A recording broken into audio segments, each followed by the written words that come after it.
የቤተ ክርስቲያን ዋና ዓላማዋ ገንዘብ መሰብሰብ አይደለም። ቤተ ክርስቲያኗ የተመሰረተችበት ዋና ዓላማ ምእመናንን ለእግዚአብሔር መንግሥት ማብቃት ነው።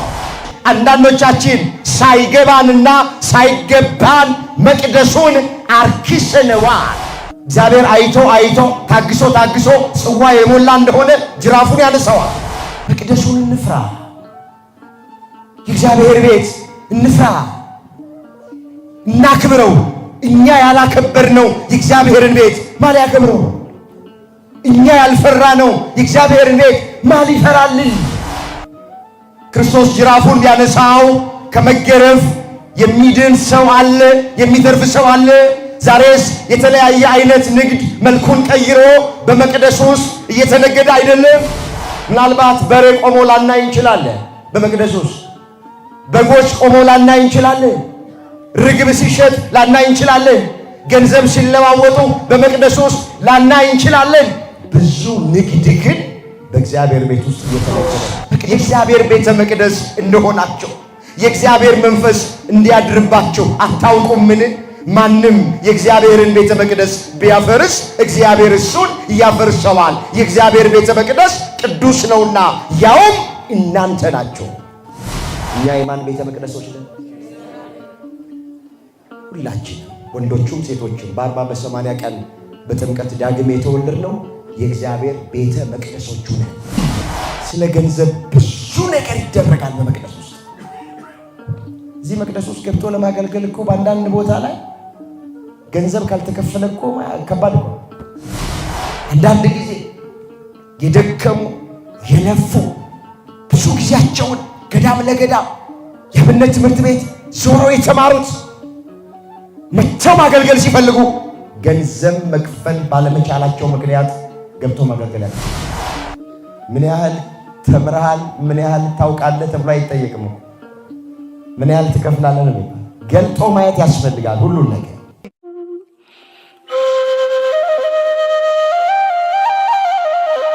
በሚኖረን ቀሪ ሰዓት እግዚአብሔር እንደረዳንና እንደፈቀደልን መጠን የምንማማርበት የትምህርታችን ርዕስ የሚሆነው የአባቴን ቤት የንግድ ቤት አታድርጉት የሚል ይሆናል። ይህንን በርዕስነት ያነሳነውን ኃይለ ቃል በዮሐንስ ወንጌል በምዕራፍ 2 ቁጥር 16 ላይ ተመዝግቦ የምናገኘው የእግዚአብሔር ቃል ምኵራብ ማለት የቃሉ ትርጉም ምን ማለት ነው የሚለውን አስቀድመን እናያል። ምኵራብ ማለት የአይሁድ ቤተ ጸሎት ማለት ነው። አይሁድ ጸሎት የሚጸልዩበት እግዚአብሔር ስላደረገላቸው ነገር ምስጋና የሚያቀርቡበት እንዲደረግላቸው ስለሚፈልጉት አምላካቸው እግዚአብሔርን ደጅ የሚጠኑበት ስፍራ ምኵራብ እያሉ ይጠሩታል። ወገኖቼ መቅደስ አለ፣ ምኵራብ አለ። አይሁድ ምኵራብን ከኢየሩሳሌም ከተማ ውጪ በየትም ስፍራ ይሰሩታል። መቅደስ ግን ከኢየሩሳሌም ውጪ አይሰሩም ነበረ። የመቅደስና የምኵራብ ልዩነቱ አይሁድ መቅደስን በኢየሩሳሌም ከተማ ብቻ ነበር የሚሰሩት። ምኵራብን ግን ከኢየሩሳሌም ከተማም ውጪ ይሰሩት ነበረ። አዎ ምኵራብ ማለት የአይሁድ ቤተ ጸሎት ማለት ነው። እንግዲህ በዚህ ሳምንት ጌታችን ኢየሱስ ክርስቶስ በአይሁድ ምኵራብ ገብቶ ወንጌል እንዳስተማረ ወንጌልን እንደሰበከ አዎ ይታሰባል፣ ይነገራል። በዚሁ መሰረት እኛም የአባቴን ቤት የንግድ ቤት አታድርጉት በሚል ርዕስ መነሻነት እንቆያለን። እግዚአብሔር የቃሉን ደጅ ለሁላችንም ይክፈትልን። ሙሉ ታሪኮ በዮሐንስ ወንጌል በምዕራፍ 2 ቁጥር 13 ጀምሮ ተጽፎ የምናገኘው ነው። እንዲህ ይላል ሲጀምር ታሪኮ። የአይሁድ ፋሲካም ቀርቦ ነበረ። ኢየሱስ ወደ ኢየሩሳሌም ወጣ ነው የሚል። የአይሁድ ፋሲካ ቀርቦ ነበረ ብሎ ነው የሚጀምረው ሲጀምር ታሪኮ። ይሄ የመጀመሪያ ፋሲካ ነው። ጌታችን ኢየሱስ ክርስቶስ የሚሰቀለው በአራተኛው ፋሲካ ነው። የአይሁድ ፋሲካ ቀርቦ ነበር። ኢየሱስም ወደ ኢየሩሳሌም ወጣ። ንገሩኝ፣ ወዴት ወጣ? ወደ ኢየሩሳሌም ወጣ። ወደ ኢየሩሳሌም ከተማ ወጣ። ወዲያው ወደ መቅደስ ገባ ይላል። ወዴት ገባ? ወደ መቅደስ ገባ። ወደ መቅደስ ሁላችን እንደምናውቅ ሌሊት ሌሊት ጌታችን ኢየሱስ ክርስቶስ በደብረ ዘይት ተራራ ኤሌዮን በምትባል ሸለቆ በዚያ ስፍራ ላይ ያድራል። ቀን ቀን ደግሞ ወደ መቅደስ እየመጣ ወንጌል ያስተምራል። ያዘኑትን በቃሉ ያጽናናል። የተጨነቁትን በቃሉ ያረጋጋል። የአልቃሾችን እንባ በቃሉ ያብሳል። ተስፋ የቆረጡትን በቃሉ የተቆረጠባቸውን ተስፋ ይቀጥላል። ሌሊት ሌሊት በደብረ ዘይት ሄዶ ያድራል። ቀን ቀን በማለዳ መጥቶ በመቅደስ ተገኝቶ ያስተምራቸው ነበረ። እኛንም በዚህ ጉባኤ መካከል ተገኝቶ ሁላችንን ያስተምረን። ወደ መቅደስ ገባ። ወደ መቅደስ ሲገባ መቅደሱ የጸሎት ቤት መሆኑ ቀርቶ የምስጋና ቤት መሆኑ ቀርቶ የገበያ ማዕከል ሆኖ አገኘው። በሬ፣ በግ፣ ርግብ ይሸጡበት ጀመረ። በመቅደሱ ውስጥ ገንዘብ ይለውጡበት ጀመረ። እንዲህ ተብሎ ነው የተጻፈው። ላነበው ፈልጋለሁ። እንደዚህ ይላል፣ አስተውሉ የእግዚአብሔር ልጆች። በመቅደስም በሬዎችና በጎችን ርግቦችን የሚሸጡትን ገንዘብ ለዋጮችን ተቀምጠው አገኘ። የገመድም ጅራፍ አበጅቶ ሁሉን በጎቹን በሬዎቹን ከመቅደስ አወጣቸው። የለዋጮቹን ገንዘብ አፈሰሰ፣ ገበታቸውን ገለበጠ። ርግብ ሻጮቹንም ይህን ከዚህ ውሰዱ፣ የአባቴን ቤት የንግድ ቤት አታድርጉት አላቸው ነው የሚለው። የአባቴን ቤት የምን ቤት አታድርጉት? የንግድ ቤት አታድርጉት አለ። ደቀ መዛሙርቱም የቤት ቅናት ይበላኛል ተብሎ እንደተጻፈ አሰቡ ይላል። ተመልከቱ የእግዚአብሔር ልጆች፣ የእግዚአብሔር ቤት በዚያን ዘመን የጸሎት ቤት መሆኑ ቀርቶ የገበያ ማዕከል ሆኖ ነበረ። ለዚህ ነው ኢየሱስ ክርስቶስ ለቤቱ ቀንቶ የገመድ ጅራፍ አበጅቶ በግ የሚሸጡትን፣ በሬ የሚሸጡትን፣ ርግብ የሚሸጡትን፣ ገንዘብ የሚለዋወጡትን ባንክ ቤት አድርገውት ነበረ። ቤተ መቅደሱን በጅራፍ እየገረፈ አስወጣ። ምን እያለ? የአባቴን ቤት የንግድ ቤት አታድርጉት አለ። የአባቴን ቤት ያለው ቤተ መቅደሱን ነው። ቤተ መቅደሱ በሌላም ስፍራ የአባቴ ቤት ብሎ ጠርቶታል። አዎ በሉቃስ ወንጌል ላይ እስኪ የተጻፈውን ተመልከቱ። የሉቃስ ወንጌል ምዕራፍ 2 ቁጥር 49 ላይ የተጻፈ ቃል፣ እርሱም ስለምን ፈለጋችሁኝ? በአባቴ ቤት ሆን ዘንድ እንዲገባኝ አላወቃችሁምን አላቸው። በማን ቤት? የአባቴ ቤት ያላት የቷን ነው? ቤተ መቅደስን ነው። ቅድም ርዕሳችን ምን ነው ያለው? የአባቴን ቤት የምን ቤት አታድርጉት? የንግድ ቤት አታድርጉት። የአባቴ ቤት ያላት እንመለስ ቤተ መቅደስን ነው። ቤተ መቅደሱን የአባቴ ቤት እያለ ይጠራዋል መጀመሪያ። አዎ ቀናና አምላካችን ኢየሱስ ክርስቶስ የአባቴን ቤት የንግድ ቤት አታርጉት እያለ ጅራፍ አበጅቶ በጅራፍ እየገረፈ ነጋዴዎቹን ከመቅደሱ ውስጥ አስወጣና ቤተ መቅደሱን አጸዳ። ምኩራብ አዎ ቤተ መቅደሱ የጸዳበት ቀን ነው። ሁለት ጊዜ ነው ቤተ መቅደስን ኢየሱስ ክርስቶስ ያጸዳው። አንደኛ በዚህ ስፍራ፣ ሁለተኛ በዕለተ ሆሳዕና ቤተ መቅደሱን አጽድቶታል። ቤቴ የጸሎት ቤት ተብሎ ይጠራል ተብሎ ተጽፏል። የእግዚአብሔር ቤት ሥጋዊ ሥራ የሚሰራበት ቤት አይደለም። ንግድ የሚነገድበት ቤት አይደለም። ኃጢአት የሚሰራበት ቤት አይደለም። የራሳችንን ፈቃድ የምንፈጽምበት ቤት አይደለም። የእግዚአብሔር ቤት የጸሎት ቤት ነው። ንገሩኝ፣ የእግዚአብሔር ቤት የምን ቤት ነው? አዎ በዚህ ስፍራ መተን ቅዳሴ እናስቀድሳለን፣ ኪዳን እናደርሳለን፣ ሰዓታት ማሕሌት እንቆማለን፣ ወንጌል እንማራለን፣ ለእግዚአብሔር ክብር እንዘምራለን። አዎ በእግዚአብሔር ቤት ውስጥ ልናደርግ የሚገባው ነገር በመጽሐፍ ቅዱስ ተጽፎልናል። እስኪ ተመልከቱ።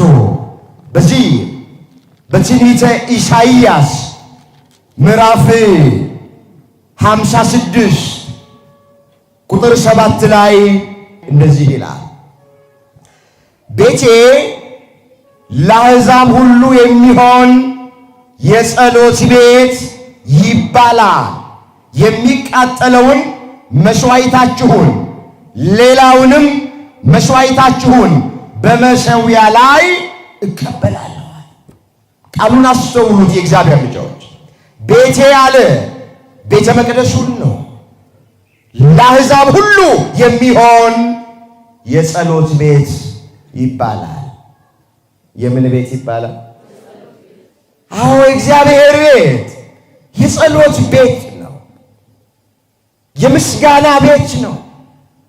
እግዚአብሔርን ስለተደረገልን ነገር አዎ የምናመሰግንበት፣ እንዲደረግልን ስለምንፈልገው ደጅ የምንጠናበት፣ ቅዳሴ መተን የምናስቀድስበት፣ ኪዳኑን መተን የምናደርስበት፣ ሰዓታቱንና ማሕሌቱን ከአባቶቻችን ጋር የምንቆምበት፣ ወንጌል የሚሰበክበት መንፈሳዊ ቤት ነው። መንፈሳዊ ስፍራ ነው። የሚያስፈራ ስፍራ ነው። መጽሐፍ እንደዚህ ይላል፣ ይህ ስፍራ እንዴት ያስፈራል! ይህ ስፍራ የእግዚአብሔር ቤት ነው እንጂ ሌላ አይደለም። ይህም አለ የሰማይ ደጅ ነው አለ። በዚህ በኦሪት ዘፍጥረት በምዕራፍ 28 ቁጥር 17 ላይ እንዲህ ተብሎ ነው የተጻፈው ስለ ቤተ መቅደሱ፣ ስለ እግዚአብሔር ቤት። ይህ ስፍራ እንዴት ያስፈራ! ይህም ስፍራ የእግዚአብሔር ቤት ነው እንጂ ሌላ አይደለም። ይህም አለ የሰማይ ደጅ ነው አለ። ስንቶቻችን ነን አሁን በሰማይ ደጅ እንደተሰበሰብን የምናውቀው? በሚያስፈራና በሚያስደነግጥ ስፍራ እንደተሰበሰብን ስንቶቻችን እናውቃለን? በዚህ ስፍራ ላይ አዎ የማይገባ ስራ ሲሰሩ ባየ ጊዜ ለቤቱ ቀናና ጅራፍ አበጅቶ እየገረፈ ቤተ መቅደሱን አጸዳ። ከመቅደሱ ውስጥ ነጋዴዎቹን አስወጣ። የቤት ቅናት ይበላኛል ተብሎ እንደተጻፈ ደቀ መዛሙርቱ አስተዋሉ ይላል። ዳዊት ይህንን ቃል ስለ ብዙ ነገር ተናግሮታል። አንደኛ የቤት ቅናት በልታኛለች ያለው ዳዊት እሱ ከዝግባ በተሰራ ባማረ ቤት ውስጥ ነበር የሚኖረው። የእግዚአብሔር የቃል ኪዳን ታቦት በዳዊት ዘመን ያለችው ደግሞ ድንኳን ውስጥ በመጋረጃ ውስጥ ነበረች። አዎ እኔ አለ ዳዊት ከዝግባ በተሰራ ባማረ ቤት ውስጥ እኖራለሁ፣ በሚመች ቤት ውስጥ ይኖራለሁ። የእግዚአብሔር የቃል ኪዳን ታቦት ግን ድንኳን ውስጥ ነው ያለችው፣ በመጋረጃ ውስጥ ነው ያለችው ብሎ ቀና፣ ሊሰራም ተነሳ። አንዳንዶቻችን እኛ ከሞላልን ለእግዚአብሔር ቤት አናስብም። ዳዊት እንደዚህ አይነት ሰው አይደለም። እሱ በራሱ የሞላለት ሰው ነው። አንዳንዶቻችን ከጠገብን ስለተራቡት አናስብም። አንዳንዶቻችን ከለበስን ስለታረዙት አናስብም። አንዳንዶቻችን እኛ ጠጥተን ከረካን ስለተጠሙት አናስብም። ዳዊት ግን እሱ በአማረ ቤት ውስጥ መኖሩ አላሳረፈውም፣ ደስታን አልሰጠውም፣ ሰላም አልሰጠውም። የእግዚአብሔር የቃል ኪዳን ታቦት ሲሆን በድንኳን ውስጥ መሆኗ አቃጠለው። የቤት ቅናት በላኝ አለ። ሊሰራ ተነሳ። እግዚአብሔር ምንድን ነው ያለው? ታሪኩን ሁላችን እንደምናውቅ አንተ የሰልፍ ሰው ነህ፣ አትግደል የሚለውን ትእዛዝ ተላልፈ ኦርዮንን ገድለሃል። አታመንዝር የሚለውን ትእዛዝ ተላልፈ ከጎልማሳ ሚስት ደርሰሃል። ለእኔ ማረፊያ የሚሆን ቤት አትሰራም፣ ልጅ ሶሎሞን ይሰራል አለ። ሶሎሞን ተነሳ። ለመጀመሪያ ጊዜ በብሉይ ኪዳን የእግዚአብሔርን ቤተ መቅደስ አነጸ፣ ሰራ። ገንዘብ ስላለን የእግዚአብሔርን ቤት መስራት አንችልም። ማን መፍቀድ አለበት? ወገኖቼ ብር አይደለም የእግዚአብሔርን ቤት የሚሰራው፣ ወርቅ አይደለም የእግዚአብሔርን ቤት የሚሰራው። ወርቅ ቢሰራ ኖሮ፣ ብር ቢሰራ ኖሮ፣ ገንዘብ ቢሰራ ኖሮ ዳዊት ይሰራ ነበረ። ግን ብርና ወርቅ አይደለም የእግዚአብሔር ቤትን የሚያንጸው። የእግዚአብሔር ቤትን የሚሰራው እግዚአብሔር መፍቀድ አለበት። ዳዊት አልተፈቀደለትም። ብሩን ሰበሰበ፣ ወርቁን ሰበሰበ፣ በፍጹም አለ፣ ተከለከለ። ልጁ ሶሎሞን ተነስቶ ሰራ። የምናገለግላችሁ ስለተማርን አይደለም። የምንዘምረው ዘማሪዎች ድምፃችን ስለሚያምር አይደለም።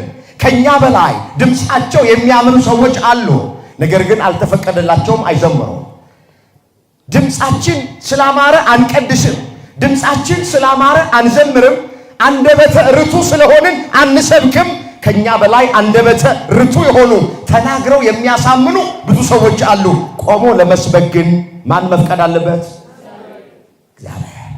መጽሐፍ ያለኔ ምንም ልታደርጉ አትችሉም ይላል። እስኪ ያለኔ በሉ።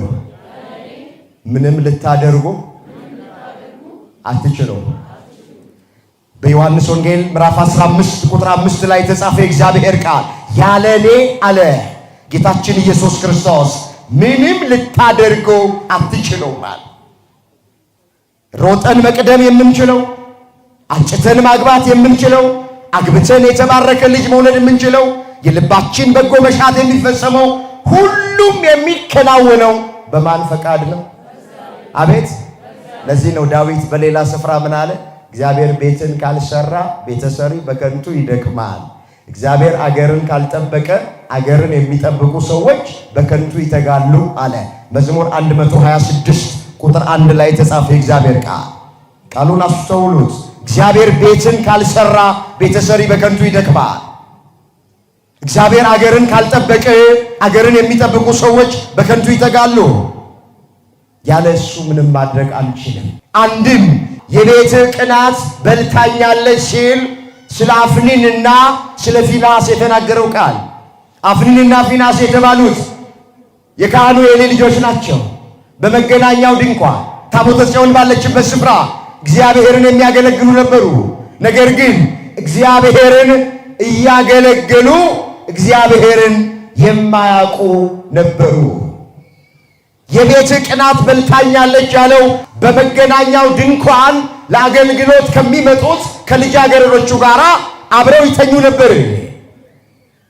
መጽሐፍ እንደዚህ ይላል። አንደኛ ሳሙኤል ምዕራፍ 2 ቁጥር 12 ላይ የኤሊ ልጆች ግን ምናምንቴዎች ነበሩ፣ እግዚአብሔርንም አያውቁትም ነበር ይላል። ማንን አያውቁትም ነበር? በጣም ይገርማል። እግዚአብሔርን እያገለገሉ እግዚአብሔርን አለማወቅ። የኤሊ ልጆች ምናምንቴዎች ነበሩ፣ እግዚአብሔርን አያውቁትም ነበር። እግዚአብሔርን አያውቁትም ነበር ማለት አምላክ እንደሆነ ፈጣሪ እንደሆነ አፍኒንና ፊንሃስ አያውቁም ማለት አይደለም። እግዚአብሔርን አያውቁትም ነበር ማለት እግዚአብሔርን አይፈሩትም ነበር ማለት ነው። በመገናኛው ድንኳን ከአባታቸው ከካህኑ ከኤሊ ስር እያሉ እግዚአብሔርን ያገለግሉ ናቸው። ግን እግዚአብሔርን እያገለገሉት እግዚአብሔርን አያውቁትም። እየቀደሱ እግዚአብሔርን አለማወቅ፣ እየሰበኩ እግዚአብሔርን አለማወቅ፣ እየዘመሩ እግዚአብሔርን አለማወቅ ያሳዝናል። አያውቁትም ነበር እንዳትረሱ፣ አይፈሩትም ነበር ማለት። የጥበብ መጀመሪያ ምንድን ነው?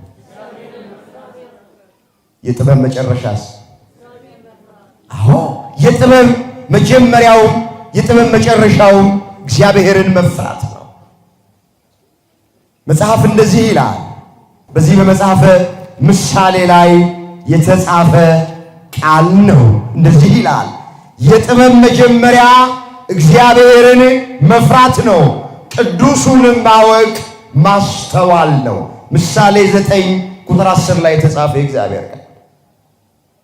የትኛውም አይነት ጥበብ ኖሮን፣ መንፈሳዊ ጥበብ፣ የስብከት ጥበብ፣ የዝማሬ ጥበብ፣ ከበሮ የመምታት ጥበብ፣ መቅደስ ገብቶ የመቀደስ ጥበብ፣ ቅኔ የመቀኘት ጥበብ ኖሮን እግዚአብሔርን የማንፈራ ከሆነ ያ መንፈሳዊ ጥበብ ከንቱ ነው። የጥበብ መጀመሪያ ማንን መፍራት ስለሆነ። ደግሞ ዓለማዊ ጥበብ ኖሮን፣ በዓለም ያሉ ብዙ ጥበቦች አሉ።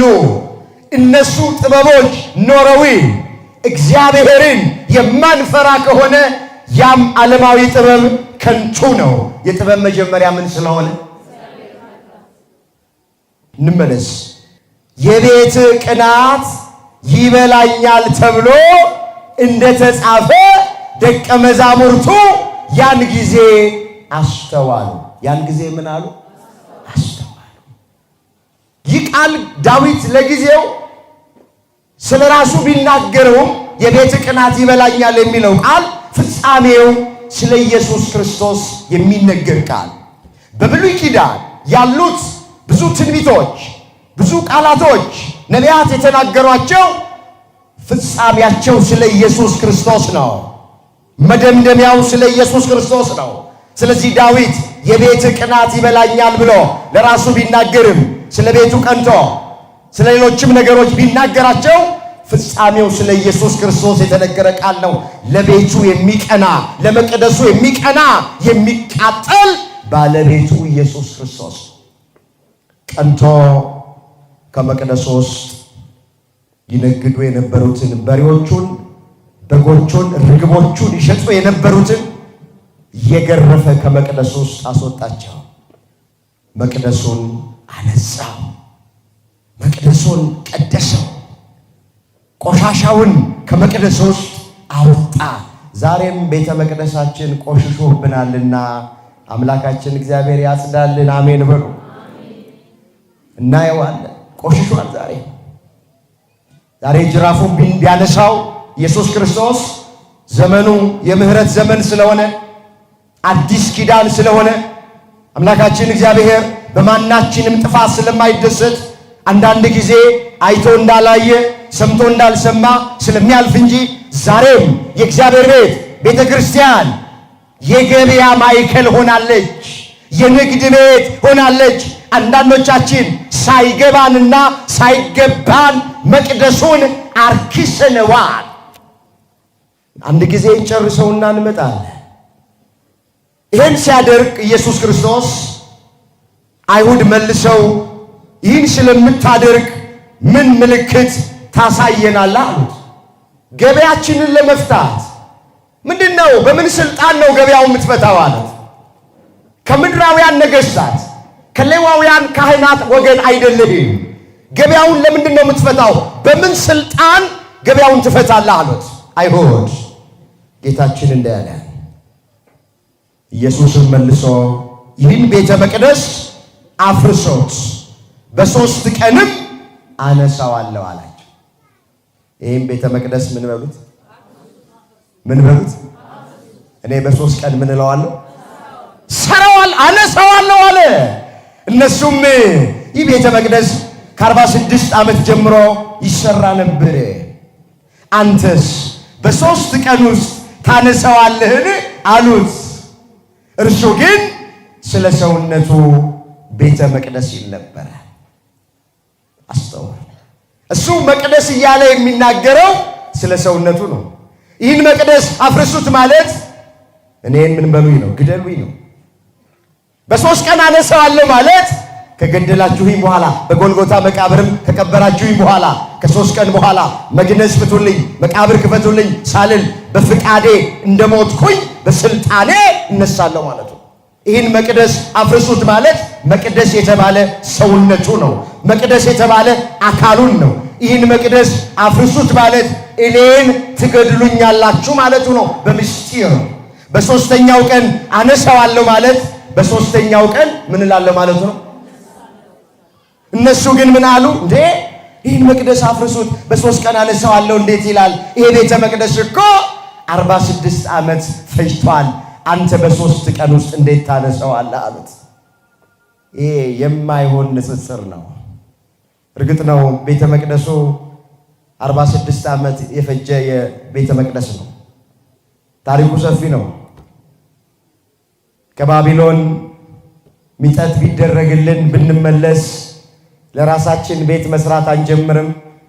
ቤተ መቅደስ እንሰራለን፣ አንተን የምናመልክበት ቤተ መቅደስ እንሰራለን ብለው እስራኤላውያን በጭንቅ ጊዜ ዙሪያው ገደል ሆኖባቸው በናቡከደነጾር ቀኝ ሲገዙ በባቢሎን ሳሉ ተስለው ነበር ለእግዚአብሔር። እንደው ሚጠት ይደረግልን ወደ ሀገራችን ወደ ኢየሩሳሌም በሰላም እንመለስ እንጂ አሉ። መቅደስ ከሁሉ አስቀድመን መቅደስ እንሰራለን ብለው ተሳሉ። እግዚአብሔር ጸሎታቸውን ሰማ፣ ልመናቸውን አደመጠ። ከባርነት ነፃ ወጣቸው። ከባቢሎን ከ70 ዓመት ምርኮ በኋላ ወደ ኢየሩሳሌም ወደ ሀገራቸው መጡ። ነገር ግን ለእግዚአብሔር ቃል የገቡትን ዘነጉና ቤተ መቅደሱን መስራት ትተው የራሳቸውን ቤት መስራት ጀመሩ። ኋላ ላይ እንደገና ቆይተው ዘግይተው ቤተ መቅደስ መስራት ጀመሩ። 46 ዓመት ፈጀባቸው። ስንት ዓመት ፈጀባቸው? 46 ዓመት ፈጀባቸው። አሁን ይሄን ያመጡት እነሱ እንዴት ነው መቅደሱን አፍርሱት እኔ በ3ኛው ቀን አነሳዋለሁ የሚል? ይሄ መቅደስ እኮ 46 ዓመት የፈጀ ነው። እሱ በ3 ቀን እንዴት ሊያነሳው ሊሰራው ይችላል? ይችላል አይችልም? አቤት ይችላል። አንዳንዴ ስናነጻጽር ማይገባ ንጽጽር ውስጥ ባካችሁ አንግባ። አሁን እነሱ ሲሰሩት 46 ዓመት ፈጅቶ ይሆናል። ክርስቶስ ግን በ46 ሰከንድ ውስጥ መቅደሱን ሊሰራው ይችላል አይችልም? ይችላል። ምን የሚሳነው ነገር አለ? አይነጻጸርም። ክርስቶስ ከአይሁድ ጋር እሱ ኤልሻዳይ ነው፣ እሱ ሁሉን ቻይ ነው። እሱ የሚሳነው ነገር የለም። ቤተ መቅደስ ስለተባለ ሰውነቱ ተናገረ ይላል። እሱ መቅደስ ይባላል። እዛ ኢሳይያስ 8 ቁጥር 13 ላይ የተጻፈውን ቃል አስተውሉት። የሚያስፈራችሁና የሚያስደነግጣችሁ እሱ ይሆን፣ እሱም ለመቅደስ ይሆናል ይላል። ስለ ኢየሱስ ክርስቶስ የተነገረ ቃል እንመለስ። ኋላ ይላል መጽሐፍ ውስጥ ከሙታን ከተነሳ በኋላ ደቀ መዛሙርቱ ይህ እንደተናገረ አሰቡና መጻሕፍትና ኢየሱስ የተናገረውን ቃል አመኑ። የአባቴን ቤት የንግድ ቤት አታድርጉት። ወገኖቼ እስኪ በዚህ ዘመን ያለችዋን ቤተ መቅደስ በዓይነ ሕሊናችን እንሳላት። ዛሬስ በእግዚአብሔር ቤት ውስጥ ምን እየሰራን ያለ? የመቅደሱ አገልጋዮች እኛም ራሳችንን ምእመናን፣ እናንተም ራሳችሁን ይው። ዛሬ በቤተ መቅደስ ውስጥ ምንድን ነው እየተሰራ ያለ? በእውነት መንፈሳዊ ነገር ብቻ ነው እየሰራን ያለ ነው? በእውነት እግዚአብሔር የሚደሰትበትን ነገር ነው እየሰራን ያለ ነው? እግዚአብሔር የሚከብርበትን ነገር ነው በመቅደሱ ውስጥ እየሰራን ያለ ነው? ዛሬ ክርስቶስ ጅራፉን ቢያነሳው ከመገረፍ የሚድን ሰው አለ? የሚተርፍ ሰው አለ? ዛሬስ የተለያየ አይነት ንግድ መልኩን ቀይሮ በመቅደሱ ውስጥ እየተነገደ አይደለም? ምናልባት በሬ ቆሞ ላናይ እንችላለን። በመቅደሱ ውስጥ በጎች ቆሞ ላናይ እንችላለን። ርግብ ሲሸጥ ላናይ እንችላለን። ገንዘብ ሲለዋወጡ በመቅደሱ ውስጥ ላናይ እንችላለን። ብዙ ንግድ ግን በእግዚአብሔር ቤት ውስጥ እየተነገደ ነው። የዘረኝነት ንግድ እየተነገደ ነው። የጥርጥር ንግድ እየተነገደ ነው። የሃይማኖት ንግድ እየተነገደ ነው። ገንዘብ ይገኝበት እንጂ ወገኖቼ ብዙ አይነት ንግድ በዚህ በተቀደሰው ስፍራ ላይ የርኩሰት ሥራ ሲሰራ አይኖቻችን አይተናል። እግዚአብሔር ዛሬም መቅደሳችን ቆሽሾብናልና የቆሸሸውን መቅደሳችንን በቸርነቱ ያጽዳልን። ይችላል አይችልም? አቤት ወገኖች፣ የጊዜ ጉዳይ ነው። የጊዜ ጉዳይ ነው። መቅደሱ እንደዚህ እንደሆነ አይቀርም። በመቅደሱ ውስጥ ማንም ሰው እንደቀለደ አይቀርም። በመቅደሱ ውስጥ ርኩሰትን እንደሰሩ አይቀርም። በመቅደሱ ውስጥ የማይገባ ሥራ እንደተሰራ አይቀርም። አንዳንዴ በምናየው በምንሰማው እናዝናለን ከአቅማችን በላይ ሲሆን፣ እግዚአብሔር ቤት ውስጥ ሲሰራ ሲፈጸም ሲደረግ እያዘንን በውስጣችን እናለቅሳለን። አንገታችንን ደፍተን ወደ እግዚአብሔር እንጮኻለን። አንድ ቀን ጅራፉን ያነሳዋል እግዚአብሔር። ባካችሁ በመቅደስ ውስጥ እያገለገልን ያለን የመቅደሱ አገልጋዮች የእግዚአብሔርን ቤት አንደፋፈር፣ የእግዚአብሔርን ቤት እናክብር። መቅደሴን ፍሩ ነው የሚለው መጽሐፍ። መቅደሴን ምን በሉ?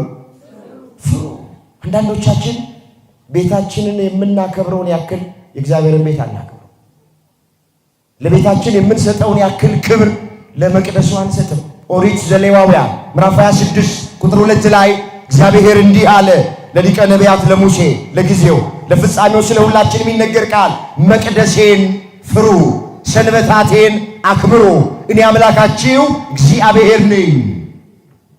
መቅደሱን እንፍራ፣ የእግዚአብሔር ቤት እንፍራ፣ እናክብረው። እኛ ያላከበርነው የእግዚአብሔርን ቤት ማን ያከብረው? እኛ ያልፈራነው የእግዚአብሔርን ቤት ማን ይፈራልን? ገንዘብ ከተገኘ የማይሸጥ ማይለወጥ ነገር የለም ቤት ውስጥ። ይሄ ሀገር ያወቀው ፀሐይ የሞቀው የአደባባይ ምስጢር ነው፣ የማይደበቅ ዜና ነው። ስለ ገንዘብ ብዙ ነገር ይደረጋል በመቅደስ ውስጥ። እዚህ መቅደስ ውስጥ ገብቶ ለማገልገል እኮ በአንዳንድ ቦታ ላይ ገንዘብ ካልተከፈለ እኮ ከባድ ነው። የሆነ አገልግሎት ለማግኘት ወይም ደግሞ ገብተን እዚህ አገልግሎት ለመስጠት አንዳንድ ጊዜ የደከሙ የለፉ ብዙ ጊዜያቸውን ገዳም ለገዳም የአብነት ትምህርት ቤት ዞረው የተማሩት መጥተው ማገልገል ሲፈልጉ ገንዘብ መክፈል ባለመቻላቸው ምክንያት ገብቶ ማገልገል ያቅታቸው። ምን ያህል ተምረሃል፣ ምን ያህል ታውቃለህ ተብሎ አይጠየቅም እኮ። ምን ያህል ትከፍላለህ ነው የሚባል። ገልጦ ማየት ያስፈልጋል ሁሉን ነገር። እያለባበስን አሁን እዚህ የደረስነው ቦታ ላይ ደርሰናል። ባካችሁ እኛ የተጠራ ነው ገንዘብ ለማትረፍ አይደለም። መጽሐፍ አካሄዳችሁ ገንዘብን ያለ መውደድ ይሁን፣ ያላችሁ ይብቃችሁ፣ እሱ ራሱ ከቶ አልጥልህም አልተውህም ብሏል ተብሎ ተጽፏል እኮ። አሁን የብዙ ሰው በመቅደስ ውስጥ ያለ የብዙ ሰው አካሄዱ አገልግሎት ለገንዘብ አይደለም። ገንዘብ በእርግጥ ለአገልግሎት ያስፈልጋል። አስተውሉት። አገልግሎት ለገንዘብ አይደለም። የቤተ ክርስቲያን ዋና ዓላማዋ ገንዘብ መሰብሰብ አይደለም። ቤተ ክርስቲያኗ የተመሰረተችበት ዋና ዓላማ ምዕመናንን ለእግዚአብሔር መንግሥት ማብቃት ነው። የራቁትን ማቅረብ፣ ያላመኑትን ማሳመን፣ ለንስሐ የሚሆን ፍሬ እንድናፈራ፣ ቅዱስ ሥጋውን እንድንበላ፣ ክቡር ደሙን እንድንጠጣ፣ ወደ እግዚአብሔር መንግሥት ተያይዘን እንድንገባ ለማድረግ ነው። ቤተ ክርስቲያን የተመሰረተችበት ዋና ዓላማ ይሄ ነው። ዛሬ ዓላማዋን የሳተች ይመስላል። ቤተ ክርስቲያኒቱ የተመሰረተችው ገንዘብ ልሰበስብ አይደለም። የሰው ነፍስ ለማዳን ወንጌል የሚሰበከው፣ ቅዳሴ የሚቀደሰው፣ አባቶቻችን ሰዓታቱን ማህሌቱን የሚቆሙት ሰው ለማዳን ነው። የሚቀድመው ሰው ማዳን ነው። ግን ይሄ ነው በቃ። አምላካችን እግዚአብሔር ፍቅረ ነዋይን ከልባችን አውጥቶ ይጣልልን። እንዲህ ይላል ቅዱስ ጳውሎስ። ጥቂት ነገር አይተን ትምህርታችንን እንጨርስ እስኪ። እዚህ ዕብራውያን 13 ቁጥር 5 ላይ የተጻፈ እግዚአብሔር ቃል ዕብራውያን 13 ቁጥር 5 አካሄዳችሁ ምናችሁ ገንዘብን ያለ መውደድ ይሁን። ምንን ያለ መውደድ ይሁን? ያላችሁ ይብቃችሁ። ያላችሁ ምን ይበላችሁ? ያላችሁ ይብቃችሁ። እሱ ራሱ አልለቅህም ምን አልልህም ከቶ አልተውህም ብሏልና። ስለዚህ በድፍረት እንዲህ ይላል እንላለን፣ ጌታ ይረዳኛልና አልፈራም፣ ሰው ምን ያደርገኛል? አሁን የብዙ ሰው አካሄድ ገንዘብን የመውደድ ነው። መጽሐፉ ግን የሚለው አካሄዳችሁ ገንዘብን ያለ መውደድ ይሁን፣ ያላችሁ ይብቃችሁ፣ እሱ ራሱ አልለቅህም ከቶ አልተውህም ብሏልና ነው። ስለዚህ አገልግሎት ለገንዘብ አይደለም። አገልግሎት የእግዚአብሔር ሥራ ስለሆነ ነው የምናገለግለው። አገልግሎት ከእግዚአብሔር በረከት ስለምናገኝበት፣ አገልግሎት ጥሪ ስለሆነ ነው የምናገለግለው እንጂ ሰው ገንዘብን ለማትረፍ ብሎ አያገለግልም። ገንዘብ ግን ለአገልግሎት ያስፈልጋል። ለቤተ ክርስቲያን አገልግሎት ገንዘብ ያስፈልጋል፣ ምንም ጥርጥር የለውም። የልማት ሥራ ለመስራት ገንዘብ ያስፈልጋል። ለገንዘብ ተብሎ ቤተ ክርስቲያን ውስጥ የሚደረግ አንዳች ነገር የለም። እንደው በየዓመቱ የዐቢይ ጾም 3ኛ ሳምንት ምኩራብ ነው ማለት ቀላል ነው። ምንድን ነው ዛሬ ሆኖ? እኛስ በመቅደስ ውስጥ ምን እየሆንን ነው? ምን እየሰራን ነው? ምድር የአባቴን ቤት የንግድ ቤት አታድርጉት ነው ርዕሳችን። ስለዚህ የአባቴን ቤት ያለው ኢየሱስ ክርስቶስ ቤተ መቅደሱ ነው። ለቤተ መቅደሱ ቀንቶ ነው ገርፎ ያስወጣቸው በዘመኑ የነበሩትን አይሁድ ነጋዴዎች ሆነ።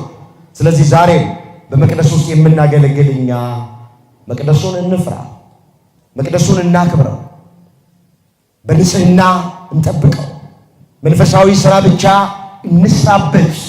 እግዚአብሔር የማይከብርበትን ሥራ አንስራ፣ እንዳንገረፍ። እግዚአብሔር አይቶ አይቶ ታግሶ ታግሶ ጽዋ የሞላ እንደሆነ ጅራፉን ያነሳዋል። ስለዚህ ጅራፉ ከመነሳቱ በፊት በቃሉ መስታወትነት ራሳችንን አይተን መቅደሱን እየፈራን በንጽህና በቅድስና እግዚአብሔርን እንድናገለግል እግዚአብሔርን እንድናመልክ አምላካችን እግዚአብሔር ሁላችንንም ይርዳል። በፍጻሜው የአባቴ ቤት ብሎ ያለው የእያንዳንዳችን ሰውነትን መቅደሱን ብቻ አይደለም። የአባቴን ቤት የንግድ ቤት አታርጉት ማለት ለፍጻሜው ባጭሩ የእያንዳንዳችንን ሰውነት፣ የእያንዳንዳችንን አካል፣ የእያንዳንዳችንን ሕይወት የሚመለከት ነገር። በዚህ ሰውነታችን ውስጥ የኃጢአት ንግድ አንነግድበት፣ በንጽህና እንጠብቀው። ስለዚህኛው መቅደስ ብቻ ተነጋግረን ብናበቃ ትምህርቱ ሙሉ አይሆንም። መቅደስ የተባልን እኛ ነን። ወንዶች በ40 ቀን ሴቶች በ80 ቀን ከማኅፀነ ዮርዳኖስ ከአብራከ መንፈስ ቅዱስ በጥምቀት ዳግም የተወለድን እኛም የእግዚአብሔር ቤተ መቅደሶቹ እኛ ነን። የአባቴን ቤት የንግድ ቤት አታድርጉት ይላል። በዚህ መቅደስ በተባለ ሰውነታችን ዝሙት የምንነግድ ሰዎች ካለን ባካችሁ ይብቃ።